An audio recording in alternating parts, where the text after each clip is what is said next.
ರಸ್ತೆ ದಾಟುತ್ತಿದ್ದ ಯುವತಿಗೆ bullet bike ಡಿಕ್ಕಿ.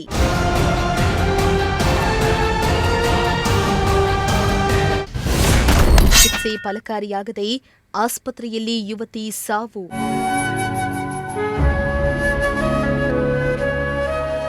ಸ್ನೇಹಿತೆಯರ ಜೊತೆ ಊಟಕ್ಕೆ ತೆರಳಲು ಯುವತಿ ರಸ್ತೆ ದಾಟುತ್ತಿದ್ದಾಗ ಅತಿ ವೇಗವಾಗಿ ಬಂದ ಬುಲೆಟ್ ಬೈಕ್ ಡಿಕ್ಕಿಯಾದ ಪರಿಣಾಮ ಯುವತಿ ಸಾವನ್ನಪ್ಪಿರುವ ಘಟನೆ ಬೆಂಗಳೂರಿನ ರಾಜ್ಕುಮಾರ್ ರಸ್ತೆಯ ಎಚ್ಡಿಎಫ್ಸಿ ಬ್ಯಾಂಕ್ ಬಳಿ ನಡೆದಿದೆ. ಬೆಂಗಳೂರಿನ ಲಗ್ಗೆರೆ ಬಳಿಯ ಕೆಂಪೇಗೌಡ ಲೇಔಟ್ ನಿವಾಸಿ ಯೋಗೇಶ್ವರಿ ಮೃತ ದುರ್ದೈವಿಯಾಗಿದ್ದಾಳೆ.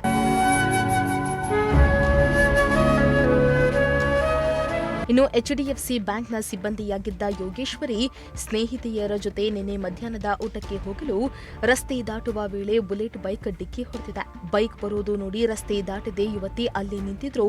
ಆದರೆ ಬೈಕ್ ಬರೋದ್ರೊಳಗೆ ರಸ್ತೆ ದಾಟಬಹುದು ಎಂದು ಯೋಗೇಶ್ವರಿ ರಸ್ತೆ ದಾಟಲು ಹೋಗಿದ್ದಾರೆ.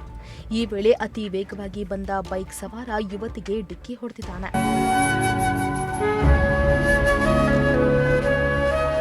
ಇನ್ನು ಸ್ಪೀಡ್ನಲ್ಲಿದ್ದ ಬೈಕ್ ಡಿಕ್ಕಿ ಹೊಡೆದ ರಭಸಕ್ಕೆ ರಸ್ತೆಗೆ ಬಿದ್ದ ಯುವತಿ ಗಂಭೀರವಾಗಿ ಗಾಯಗೊಂಡಿದ್ದು ಕೂಡಲೇ ಸುಗುಣ ಆಸ್ಪತ್ರೆಗೆ ದಾಖಲಿಸಲಾಗಿದೆ.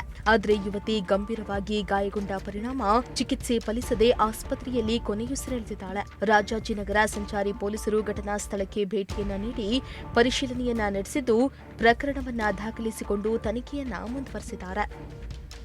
Bureau report, Prajashakti TV.